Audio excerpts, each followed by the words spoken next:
একজন শিল্পপতির মেয়ে একজন রিকশা চালকের ছেলের সাথে বন্ধুত্ব হইতে পারে না, কখনো না। কেন আমরা যে ভার্সিটিতে পড়ি ওই জায়গায় তো দেখা যায় আমার অনেক ফ্রেন্ড আছে রিকশা চালায় নিজের পড়াশোনার খরচ চালে। ভাইরাস না কেন নাম ধরবো হ্যাঁ না তো বাপে সস্তে জানে কইছে। আর তুই ঢুকার সময় তো তোর দেখা উচিত ছিল, চিন্তা করা উচিত ছিল যেখানে একটা দামি কার্পেট বেছানো। আসো। এটাই কি তোমাদের বাসা? হ্যাঁ আসো আসো। এটা কে? স্কুল ফ্রেন্ড ও আমার। বাসা নিয়ে আসছো কেন? ওরে নিয়ে আসবো কেন? নাচতে নিয়ে আসেন। তোমার বাবা জানে? জানে না। আসো। এটা কি তোমার আম্মু? না, বুয়া বাসায় কাজ করে। যান বসো, এখানে বসো। বাইরে অনেক গরম পড়ছে। হ্যাঁ প্রচুর গরম। তোমার আব্বু আম্মু আবার কিছু বলবো আমারে? না, কি বলবে?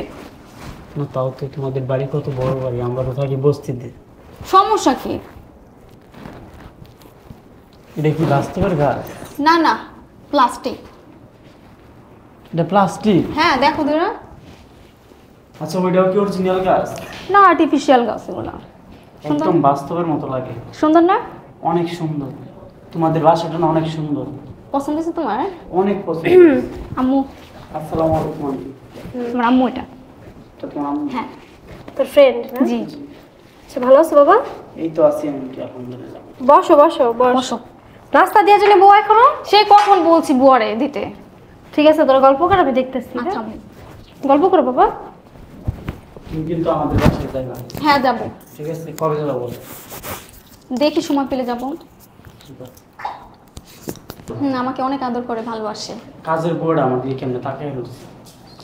ওর কথা বাদ দাও। আসসালামু আলাইকুম আঙ্কেল। ওয়ালাইকুম সালাম। বসো বসো বসো। বসো। তোর বন্ধু বুঝি না? হ্যাঁ আপু। ও উত্তরপাড়া। উত্তরপাড়া তো তেমন কোনো বাড়ি ঘর নাই, সব বস্তি এলাকা। তোমার বাবা কি করেন? আমার বাবা রিক্সা চালায়। কি চালায়? রিক্সা চালায়। তোর বাবা একজন রিক্সা চালক? জি। হ্যাঁ জি। ওঠ। কেন? ওঠ! কেন আব্বু এরকম ব্যবহার করতেছে কেন? এদিকে। এদিক ওদিকে যা, বেড়া এখান থেকে বেড়া। ভাইরাস না কেন নাম ধরবো হ্যাঁ না কেন তো বাপে রিক্সা চালা পান্দির পো তুই আয় সোফার মধ্যে বসছস। সোফার দাম জানস? হ্যাঁ, চায়নার থেকে আনাইছে সোফাটা, চায়নার থেকে। আর যে কার্পেটটা পাড়া দিছস না, এই কার্পেটটা সিঙ্গাপুর থেকে আনা। তুই তোর সাহস কত বড়? আবার বন্ধু। চুপ! আঙ্কেল সে নিয়ে এসছে। একজন শিল্পপতির মেয়ে একজন রিকশা চালকের ছেলের সাথে বন্ধুত্ব হইতে পারে না, কখনো না। আর তোর স্কুলে ভর্তি করাইছে কে? আঙ্কেল আমি লেখাপড়া অনেক ভালো তো, তাই আমাদের এলাকার চেয়ারম্যানে স্কুলে ভর্তি করাই দিয়েছে। চেয়ারম্যানে দয়া করে তোর স্কুলে ভর্তি করাই দিছে, তার মানে এই না যে তুই একজন শিল্পপতির মেয়ের সাথে সম্পর্ক করবি এবং তার বাড়ি পর্যন্ত আসবি। এই সাহস তোরে কে দিছে? হ্যাঁ, এই কই তুমি? হ্যাঁ এদিকে আসো। আব্বু আমার বন্ধু হয়। চুপ! আমি চলে যাই। তোমার মেয়ের বন্ধু? হ্যাঁ জানি তো আমি। হ্যাঁ জানো, দেখে গেছো? বসো না। কোথায় বসবে? আপু অপমান করতেছে। চুপচাপ বয় এখানে, একটা কথা বলবি না, খবরদার। বুঝলাম না তুই। ওর বাবা একজন রিক্সা চালক। কি? উত্তরপাড়া যে বস্তিটা আছে না, কলোনিটা, ওই বস্তিতে থাকে। সোফার মধ্যে পা উঠে বসছে। হারামজাদা, বস্তিতে থাইকা আমার মেয়ের সাথে ফ্রেন্ডশিপ করছ না? হ্যাঁ, তুই কি চিনস না ওকে? তো সাহস কি করে হইলো এই বাসায় ঢোকার? হ্যাঁ, আমি আসি নাই, সে নিয়ে আসছে আমার। কি রে পড়াশোনা অনেক ভালো তো, তুই কি তোর লেভেল জানোস না? এই সমস্ত খ্যাতের সাথে কিভাবে ফ্রেন্ডশিপ করছ তুই? তুই ফ্রেন্ডশিপ করবি বিজনেসম্যান ছেলেদের সাথে, তো এগুলো কি অস্তি বস্তির মোর পোলা পাইন? এগুলো এই! দিয়ে তুই ফ্রেন্ডশিপ করছ কিয়া? তোর সাহসটা কে দিছে এখানে ঢুকতে? আমি তো আসতে চাই না, সে আসতে চায় না, ওই কইছে। আর তুই ঢুকার সময় তো তোর দেখা উচিত ছিল, চিন্তা করা উচিত ছিল যেখানে একটা দামি কার্পেট বেছানো আর পুরো ড্রয়িং রুমটা কেমন গেট আপ। আমি এখানে কি করে ঢুকি? তোর শরীর থেকে, এই জন্য তো আমি ঢুকছি। পরে কেমন যেন একটা স্মেল আসতেছিল, কেমন যেন একটা লাগতেছিল, একটা বাজে একটা স্মেল আসতেছিল। আরে ফকিনের বাচ্চার সাথে কি এত কথা বলো? লাথি মেরে বের কর বাসা থেকে। আপনারা তো অনেক ভালো, সে বলছে এই জন্য আসছে। আমরা ভালো, এখন তোরে নিয়ে বেডরুমে নিয়ে শোয়া রাখুম। হ্যাঁ, বেডরুমে নিয়ে শোয়ে রাখুম, আর ফ্রিজের থেকে দামি দামি ফল বের করা, তারপর ব্লান্ডারে দিয়ে জুস করা, তারপর তোরে সুন্দর করে। এই বান্দির পুত, চলে যাই মানে আজকে যাবি, ভবিষ্যতে কোনোদিন কোনো সময় যদি দরজার সামনে তোর চেহারাটা দেখি না, একেবারে মানুষ ধৈর্য টান দিয়ে শিরা বলাম, অসভ্য কোথাকার ছোট লোক। আরে স্কুলে যাইবা, পড়াশোনা করবা। শোনো, আগে এবার পরীক্ষাটা দেওয়ার পরে এই যে তোমার স্কুল চেঞ্জ করে দেওয়া হবে। যে স্কুলে এরকম ফকিন্নি কাঙ্গালিরা পড়াশোনা করে সেই স্কুলে আমার মেয়ে পড়বে না, কথাটা যেন মনে থাকে। খারাডিসকে হে বান্দির বুথ, খারাডিসকে আবারও দিক থাক আজকে। এই আজকের থেকে কি বলবি, কি বলবি? কি বলবো? আপনি করে বলবি। কি বলবি? আপনি। হ্যাঁ, মনে থাকবে। এখন বল, যা আসি, আপনি আর আমার সাথে কথা বলেন না। আসি, আপনি আর আমার সাথে কথা বলেন না। মনে থাকবে এটা? হ্যাঁ, আব্বু আমরা তো একসাথে পড়াশোনা করি। হেট! সকাল থেকে শুরু করছে আব্বু আমরা তো একসাথে পড়াশোনা করি, একসাথে পড়াশোনা করলে কি মানুষ তো বাড়িতে কুকুর বিড়ালও পালে না? তাই বলে কি কুকুর বিড়ালের সাথে সম্পর্ক করে? সম্পর্ক কি আব্বু? বন্ধুত্ব এটা। কিসের বন্ধুত্ব? তোমাদের বাসায় এইভাবে অপমান না করলেও পারতাম। কি করতো? এক কাজ করো, ঘরে না ফুল আছে, সুন্দর করে একটা মালা বানায় নিয়ে আসো। আইনা সুন্দর করে একটা মালা বানায় আর গলায় পিন দেয় দেয় সুন্দর করে। আর এখন আবার তুমি করে বললি কেন? তুমি করে কেন বললি? সরি বল। সরি, ভুল হয়ে গেছে, ভুল হয়ে গেছে, আর কখনো হবে না। আর কখনো হবে না। যা, গাছের গাছের গাছের লগে লাগছিস কে বান্দির বুক? গাছের দাম জানোস? এটা এই গাছের দাম জানোস? হ্যাঁ জানোস?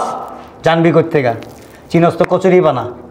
আর রাস্তার মধ্যে আব্বু কি হয়েছে? অনেক চিল্লাচিল্লি শুনতেছি। তোমার বোন ফকিন্নির ছেলে, কাঙ্গালির ছেলে, রিক্সাওয়ালার ছেলে, তোমার বোনের ফ্রেন্ড। তো কি হয়েছে? গরিব তো। তুমি জোরে এভাবে অপমান করতেছো। What do you mean? মানে কি? মানে কি তুমি বুঝতে পারতেছো না? ও তো মানুষ। হ্যাঁ, সবাই তো মানুষ। তাহলে? ওই যে ভিখারি ভিক্ষা করতে আসে সেও তো মানুষ। ওই যে ড্রেনে ময়লা পরিষ্কার করতে আসে ও মানুষ। একজন ক্লিনার সেও মানুষ, একজন সুইপার সেও মানুষ, আবার একজন শিল্পপতি সেও মানুষ, আবার একজন মিনিস্টার সেও মানুষ, আমিও মানুষ, তুমিও মানুষ। মানুষের মধ্যে ভেদাভেদ আছে, উঁচু নিচু আছে। আমরা হইলাম উঁচু জাতের, আর হইল নিচু জাতের। ওরা আমাদের কৃতদাস বুঝো? গরিব বলে কি মানুষ না আপু বলো তুমি? ওইটাই তো বলতেছি আব্বু, একসাথে যখন পড়াশোনা করে তাই বন্ধুত্ব হইতেই পারে। প্রশ্নই ওঠে না, প্রশ্নই ওঠে না, কোয়াইট ইম্পসিবল। আমার মেয়ের সাথে কখনো কোনো সময় একজন রিক্সাওয়ালার ছেলের সাথে বন্ধুত্ব হতে পারে না, নন এভার। এখন এক স্কুলে পড়লে পাশাপাশি চলাফেরা করলে বন্ধুত্ব হইতেই পারে। এটা নিয়ে যে তুমি এত বাড়াবাড়ি করবে, এটা বাড়াবাড়ির প্রয়োজন নেই। প্রশ্নই ওঠে না, বন্ধুত্ব স্কুল পর্যন্ত শেষ। কেন আমরা যে ভার্সিটিতে পড়ি ওই জায়গায় তো দেখা যায় আমার অনেক ফ্রেন্ড আছে রিক্সা চালায় নিজের পড়াশোনার খরচ চালিতেছে। হ্যাঁ। কই তার সাথেও তো আমি কথা বলি। তাদেরকে সাহায্য করবা, ফকিরকে ভিক্ষা দিবা, ফকিরের সাথে বন্ধুত্ব করবা না। কথাটা মনে রাখবা সব সময়, কারণ ওর লেভেল আর তোমার লেভেল অনেক ডিফারেন্স, অনেক ডিফারেন্স বুঝতে পারছি, বাট আজকে যদি ওর জায়গায় আমি থাকতাম, ও আমার জায়গায় থাকতো, তখন কি? প্রশ্নই ওঠে না। আজকে তোমার টাকা আছে বিদায় তুমি এত বড় বড় কথা বলছো। অবশ্যই হয় না। যেদিন তোমার টাকা থাকবে না ওদিন কি করবা? থাকবে, কেন থাকবে না? অঢেল টাকা পয়সা, অঢেল সম্পদ, কেন থাকবে না? আজ যা আছে কাল তো তা নাও থাকতে পারে। থাকবে, আমাদের থাকবে। আর সম্পর্ক এক স্কুলে পড়াশোনা করে বিদায় যে বাড়িতে নিয়ে আসবে, একেবারে ড্রয়িং রুম পর্যন্ত, বেডরুম পর্যন্ত, এটা তো কোনোভাবে পসিবল না। বন্ধুত্ব যখন হয়েছে তার বাসা আসতেই পারে। না, না, আমার বাসা তো নোংরা হয়ে যেতেছে না? অবশ্যই নোংরা হয়ে যেতেছে। কই তুমি দেখাও। অবশ্যই নোংরা হয়ে যেতেছে। সোফার মধ্যে বসছে, এখানে বসার যোগ্যতা আছে আর কোনো? হ্যাঁ, ওইখানে তার লেখা ছিল না এখানে ধনীরা বসতে পারবে, গরিবরা বসতে পারবে না, লেখা ছিল। চায়ের রিসুসকে বান্দির পুত, চায়ের আব্বু। রিসুসকে, চায়ের রিসুসকে, টাকায় রিসুস কেন? আমি চলে যাই। কি করব? চলে যাইস না, থাক থাক, এই থাক থাক। হ্যাঁ, কি করব? কি করবো? তোর কি চুমা দিব? চুমা দিব তোরে? বুঝলাম না তুমি কি হাজির পাগল হয়ে কোথাকার। গেছো? হ্যাঁ, বিয়াদব। কি হয়েছে তো চিল্লি কেন আব্বা? ঘুমাইতে পারতেছি না। এই ছেলে বসো, কোথায় বসবে? এই দাও। বসলে কি হয়েছে? বসো এখানে বসো। আরে বসেও না। ওকে জানো? কে? হ্যাঁ, কে? তোমার শালির ক্লাসমেট। ভালো তো। ও, আরে গায়ে হাত দিও না। ওর বাবা একজন রিক্সা চালক, আমার বন্ধু হয়। উত্তরপাড়া বস্তিটা আছে না, ওই যে বেড়ার, হ্যাঁ, ওই বস্তিতে থাকে। সমস্যা কি? সমস্যা কি মানে? ওর আব্বা রিক্সা চালায়, এতে কোনো সমস্যা আছে? মানুষ না, মানুষ বিভিন্ন কাজ করে, বিভিন্ন কর্ম করে খায়, খাইতে পারে না? থাক, আমাদের সাথে তো অ্যাডজাস্ট হয় না, ম্যাচ করে না। ম্যাচ করবে কেমনে? মনের ভিতরে অহংকার থাকলে কি ম্যাচ করবে আব্বা বলেন? কি বলো তুমি? আবার মনটারে সবসময় নরম করবেন। এই যে ওরা গরিব, ঠিক আছে তোমার আব্বা? মেয়ে আর মেয়ের জামাই দুটোটা সেম, তুমিই সামলাও। তোমার মতো হইব, মানুষের দাম দিতে শিখবো না। এই মাল লাগে বেদবি করছ তো কি করবো? আব্বা তো এই যে গরিব বলে আপনি ওরে অপমান করতেছেন, আজকে যদি আমি গরিব হইতাম আমাকে ওরকম অপমান করতেন? তুমি গরিব হলে তো তোমার কাছে মেয়ে বিয়ে দিতাম না। তো দিতেন না, ঠিক আছে। আমি তো একটা মানুষ, তাই না? আল্লাহ তাআলা কি বলছে বলেন? গরিব মানুষকে কি দূর দূর করে তারা যেতে বলছে? হ্যাঁ, আপনি বলেন, আপনি তো নামাজ পড়েন, হজ করে আসছেন, আপনি হাদিস কোরআন কিছুটা হইলেও জানেন, আপনাকে বোঝানোর মতো ক্ষমতা আমার নাই। আমার থেকে আপনি অনেক বোঝেন, এই দুনিয়াতে আমার থেকে আগে আসছেন আপনি, তো আমার থেকে বুঝ আপনার ভালো আছে আব্বা। আপনি মাঝে মধ্যে মানুষের বুঝান না আব্বা? আপনার অফিসে গেলে কত সুন্দর আপনার স্টাফদের আপনি বুঝান, হ্যাঁ? সবাই মিলেমিশে থাকবা, একসাথে থাকবা, গরিব দুঃখী কোনো ভেদাভেদ নাই, এখানে আমরা সবাই ফ্যামিলির মতো একটা। সবাই বলেন না আব্বা সবসময় আপনার স্টাফদের, হ্যাঁ, গরিব দুঃখী সবাই এক প্লেটে বসে খাবা, সবাই মিলেমিশে থাকবা, কোনো ভেদাভেদ নাই। তাহলে আজকে কেন আব্বা আপনার বাসায় আপনার মেয়ের ছোটো মেয়ের একটা ফ্রেন্ড আসছে, ওর বাবা রিক্সা চালায়, আপনি কেন ওই ভেদাভেদটা রাখতেছেন আব্বা বলেন? হ্যাঁ আব্বা, আজকে যদি মনে করেন সাপোজ রাস্তায় আপনি হঠাৎ করে একটা বিপদে পড়েন, মনে করেন অসুস্থ হয়ে গেলেন, তখন এই রিক্সাওয়ালার ছেলে রিক্সাওয়ালা আপনাকে কিন্তু সাহায্য করবে, আমরা ধরে হসপিটালে নিয়ে যাবে। আপনার রক্তের গ্রুপ আর রক্তের গ্রুপ যদি মিল হয় আব্বা, যদি কোনো কারণে আল্লাহ না করুক আপনার শরীরে যদি রক্তের প্রয়োজন হয়, ওরা কিন্তু রক্তটা দিবে। তখন আপনার রক্ত যে ওদের রক্ত যে আপনার শরীরে ঢুকবে আব্বা, তখন কি গরিব দুঃখী কি লেখা থাকবে যে এই ব্লাডের ভিতরে গরিব, এই ব্লাডটা ধনী, এটা লেখা থাকবে আব্বা? আপনি বলেন আব্বা। স্যার আমার অনেক গায়ে হাত দিচ্ছে। আসলে তো কথা খারাপ বলে নাই, আমি আসলে মানে টাকা পয়সা অর্থ প্রাচুর্যের অহংকারে ভাব গাম্ভীর্য এসে গেছে আমার মধ্যে। আমি সারাদিন মানুষকে বুঝাই, আমার ফ্যাক্টরিতে অফিসে সবাইকে বুঝাই, জ্ঞান দিই, আমি নিজেই বুঝি না, নিজেই অবুঝ। আর আমার স্ত্রীটাও আসলে কি, আমি ওর কথা মতো চলতে চলতে না মানে ওর মতো মেন্টালিটি হয়ে গেছে আমার, মানে এটার পরিবর্তন করতে হবে, পরিবর্তন আনতে হবে। মেয়ের জামাই তো সুন্দর কথা বলছে, আমার আসলে ভাগ্য এরকম একটা মেয়ের জামাই পেয়েছি। আমার মেয়েটাও ভালো, কে আমার মেয়েটাও ভালো, মেয়ের জামাইটাও ভালো।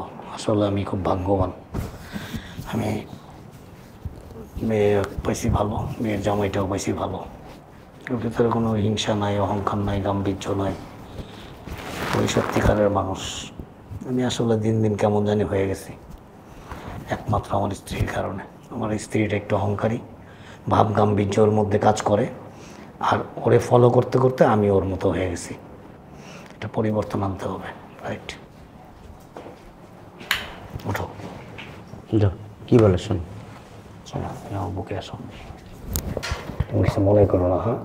ঠিক আছে। আমি আসলে কি জানো, আমি মানে আমার মধ্যে একটা ভাব গাম্ভীর্য কাজ করছে। আমার এত অর্থ সম্পদ, আমি অর্থ সম্পদের মানে ভারে ওজনে নিজেকে নিজে মানে কি যেন ভাবি, মানুষকে মানুষ মনে করি না। তুমি কিছু মনে করো না, ঠিক আছে? শুধু আমি না, আমার মতো এরকম অনেক শিল্পপতি আছে, অনেক অর্থবান বিত্তবান আছে, যারা মানে গরিব মানুষদের, অসহায় দুস্থ মানুষদেরকে মানুষই মনে করে না। আসলে সেটা করা উচিত না। তুমি মরলে যে কবরে যাবা, আমি মরলে সেই কবরেই যাব। আমাদেরকে কিন্তু কেউ আলাদা কোনো জাদুঘরে নিয়ে রাখবে না, রাখবে? আমরা সবাই মানুষ। আমাদের সবচেয়ে বড় পরিচয় কি জানো? আমরা মানুষ, আমরা আল্লাহ পাকের সৃষ্টির। আর আমার চোখটা খুলে দিছে আমার মেয়ের জামাই। আমি খুব ভাগ্যবান যে আমি একটা ভালো জামাই পাইছি, এবং ওর কারণে আজকে আমি আমার ভুলটা বুঝতে পারছি। তুমি এই যে সব সময় এখানে সাজাও করবা, যখন ভালো না লাগে তখনই চলে আসবা, ঠিক আছে? সকালে আসবা, সারাদিন বেড়াবা, খাওয়া দাওয়া করে তারপর বাসা যাবা। আর তোমার যে কোনো প্রয়োজনে টাকা পয়সা যা কিছু লাগে তুমি আমাকে বলবা, নির্দ্বিধায় বলবা।